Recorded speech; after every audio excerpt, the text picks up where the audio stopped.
ఆదివాసీల హక్కుల కోసం పనిచేస్తున్నటువంటి వాళ్ళు, మరొకరు మహిళా హక్కుల కోసం పనిచేస్తున్నటువంటి వాళ్ళు, ఇంకొకరు కూడా మానవ హక్కుల సంఘం నుంచి మొదలు పెట్టుకుంటే ఆదివాసీల హక్కుల కోసం పనిచేస్తున్నటువంటి సుగ్నా టీచర్ ఇక్కడే ఉన్నారు.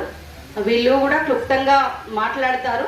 ఇచ్చినటువంటి షెడ్యూల్ని దృష్టిలో ఉంచుకొని మనకు ర్యాలీ కూడా బిఫోర్ 3 పోలీసులు ఇచ్చినటువంటి షెడ్యూల్ చాలా క్రిటికల్గా ఉంది మనకి.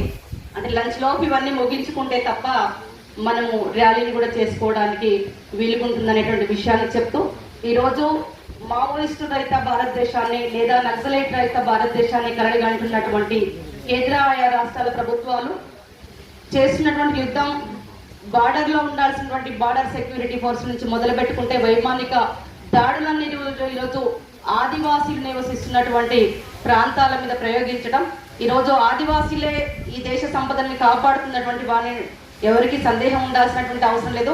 ఈరోజు అందరూ